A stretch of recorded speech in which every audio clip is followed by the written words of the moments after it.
Einen wunderschönen guten Morgen, Reisefreunde aus Estland. Tag Nummer 3 ist angebrochen. Wir haben leicht regnerisches Wetter. Die Sonne drückt ein bisschen durch. Wir hatten eine wunderbare Nacht hier auf diesem Wildcampingplatz bei diesem Jäägala-Juga Wasserfall, dem einzigen und größten Wasserfall in Estland. Aber jetzt geht die Reise weiter.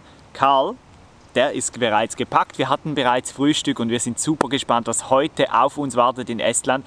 Die ersten beiden Tage, die waren ja schon mal richtig cool und heute geht's weiter. Unter anderem in einen Nationalpark, ans Meer und vielleicht auch schon wieder an die russische Grenze. Wir freuen uns sehr, seid ihr alle mit dabei und ja, ich versuche jetzt wieder so ein Videotagebuch zu machen, das sprich jeden Tag ein Video zu machen und das nächste Video dann immer an diesem Ort zu starten, wo ich das letzte beendet habe. Genau, so, das ist mein Ziel für die nächsten Wochen und ja, ich hoffe, das kann ich so beibehalten. Kleine Challenge für mich und natürlich noch viel mehr Material für euch. Kommt mit, es geht weiter durch Estland, durch unser 38. Land.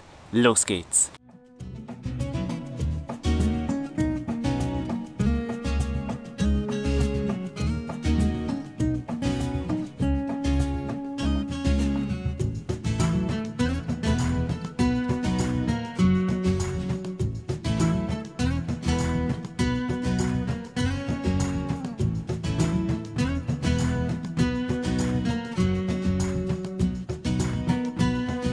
Leute, ihr hört es, wir gehen wieder mal unserer Lieblingsbeschäftigung nach. Wir stehen an der Tankstelle, das erste Mal tanken in Estland.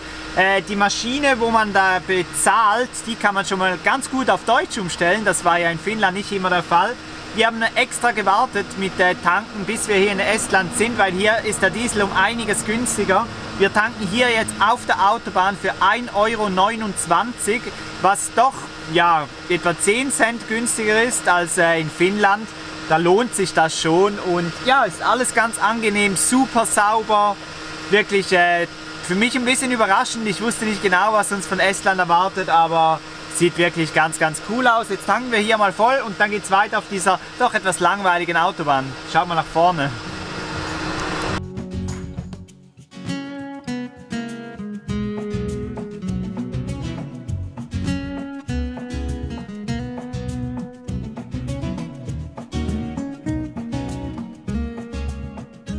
So, sehr spannende Situation. Unser Navi sagt uns, wir müssen hier einen U-Turn machen, also einmal umdrehen und das auf der Autobahn. Das ist nicht verboten, das mussten wir gestern schon mal machen, obwohl gestern mussten wir nicht komplett umkehren, sondern wir mussten einfach abbiegen, genau. Und jetzt geht es wirklich darum, einen U-Turn zu machen. Aber du hast hier gerade gut Platz, würde ich mal sagen.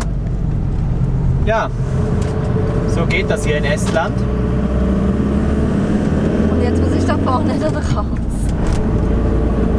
Praktisch.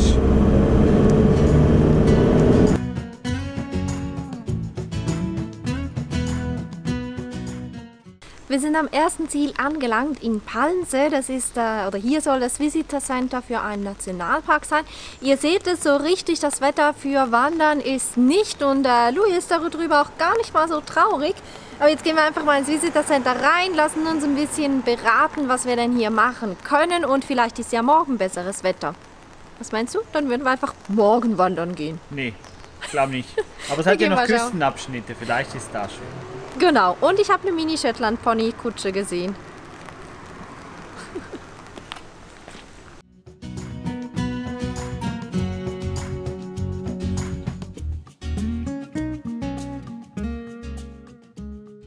Und wieder einmal sind wir an einem Visitor Center, das einfach so viel zu bieten hat. Gerade eben haben wir jetzt einen Film geschaut, 17 Minuten mit einer Dia-Show und vielen Informationen über den Nationalpark. Hier hat es auch wieder sehr viel Interaktives, das man machen kann. Man lernt die verschiedenen Bewohner kennen, Pflanzen, Tiere, Insekten, alles Mögliche. Also es ist echt wieder richtig gut gemacht und bei dem Wetter natürlich perfekt, hier drin schon mal so einen groben Überblick über den Nationalpark zu bekommen. Und der Film war mit deutschen Untertiteln. Ja, da kann man zu Beginn sagen, welche Sprache man spricht und dann gibt es entsprechenden Untertitel. So, ich habe mich informiert und die Karte kennt ihr ja. Wir stehen hier im Moment in Palnse und hier unten bei Kolga gibt es einen wunderschönen Rundweg über ein Moorgebiet, da hat es auch so wieder solche Stege. Da würde ich sehr gern hin. Und dann das andere ist hier oben bei Kesmu. Hier soll es wunderschöne Wanderwege der Küste entlang geben. Das sind so die 2 Tipps, die mir die Dame vom Visitor Center gegeben hat, aufgrund meiner Beschreibung, was ich gern möchte. Ja, jetzt drückt mir die Daumen, dass ich Louis auch dazu überreden kann. Und um Louis davon zu überzeugen, mitzukommen, werde ich jetzt einen Trick anwenden. Und zwar gehen wir erst essen. Und dann sage ich, wo es hingeht.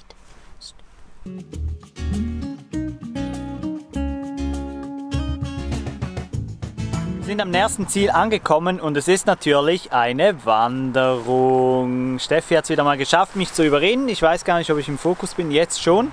Ja, sie hat mich wieder mal überredet, aber es soll auch eine richtig schöne Wanderung werden. Dafür gehen wir dann ein anderes Mal wieder auswärts essen oder so. Aber ich freue mich auch auf diese Wanderung. Weiterhin im Lahema Nationalpark. Hat die Wanderung einen speziellen Namen oder? Ja, wir sind hier beim Viru Raba, das ist das Viru Moorgebiet. Und es gibt hier wie so einen Lehrpfad, der über solche Stege führt. Und der Rückweg kann man dann andersrum machen. Es gibt sogar noch eine Aussichtsplattform. Gut, für euch gibt es ein paar wenige Bilder. Wir haben nicht mehr so viel Akku und heute ist es ein bisschen schwierig mit Solar- und Akkuladen und so. Darum ein paar wenige Bilder von der Wanderung für euch.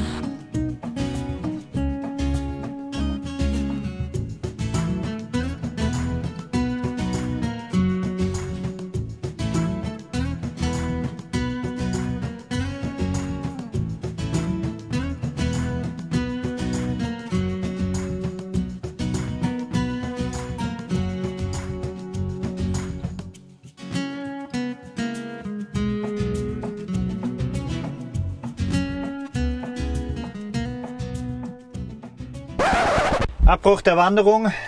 Ja, der Regen hat jetzt zu stark eingesetzt und da wir sowieso den Plan hatten, hier in der Gegend zu übernachten, werden wir das machen, weil der Wetterbericht sagt für morgen eigentlich viel besseres Wetter voraus und die Landschaft ist so schön, da kommen wir einfach morgen zurück. Dann können wir wahrscheinlich auch Drohne fliegen. Ja, ich würde sagen, bei dem Wetter geht das nicht. Nee, wir treffen uns auf dem Schlafplatz wieder. Bis dann. Und schon ist der erste Tag angebrochen. Der Regen ist vorbei, wir haben das Gewitter überstanden. Wir sind gestern noch auf einen Campingplatz geflüchtet.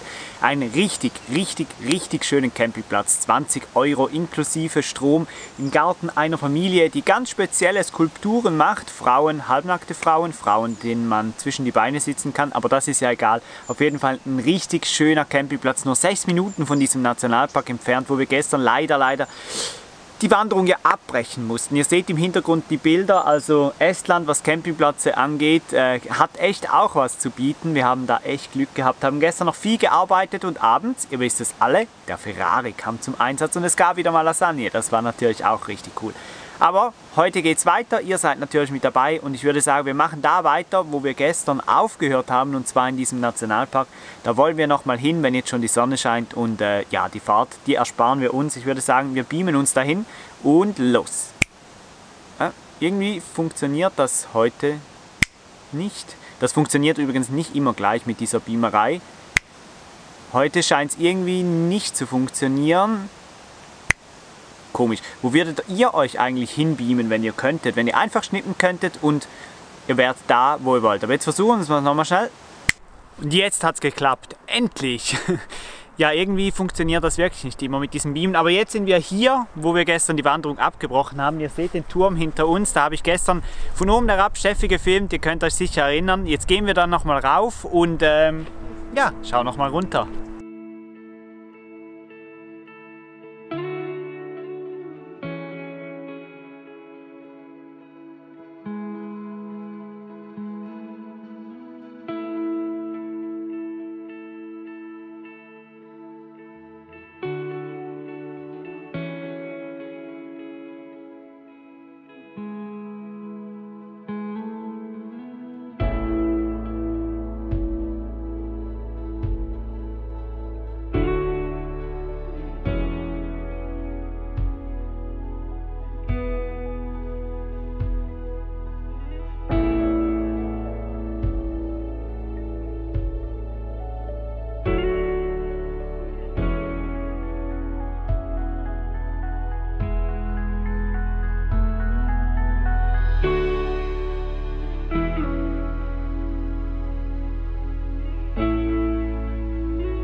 Der Omnia braucht mal wieder Arbeit und diese Fülle an Heidelbeeren, die hat mich jetzt einfach zu sehr gelockt. Der Schirmüberzug, der muss jetzt hinhalten, der wird jetzt hier mit Heidelbeeren gefüllt. Und ja, wenn ihr Glück habt, dürft ihr zuschauen, wie wir aus denen dann leckeren Heidelbeerkuchen machen mit dem Omnia.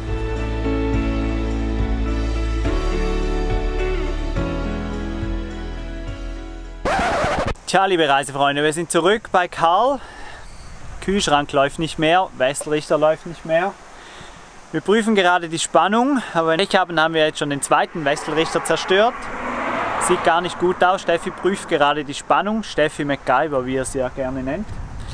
Tja, hoffentlich nicht. Wenn das der Fall ist, dann würde ich sagen, fahren wir dann langsam nach Hause. Wir würden es ja auch noch an den Caravan-Salon in Düsseldorf schaffen. Da gäbe es dann sicher einen neuen Wechselrichter. Ja, wir nehmen es mit Humor. Wir wissen ja, wie es läuft. Vielleicht gibt es wieder eine Pause. Keine Ahnung. Wir werden euch informieren.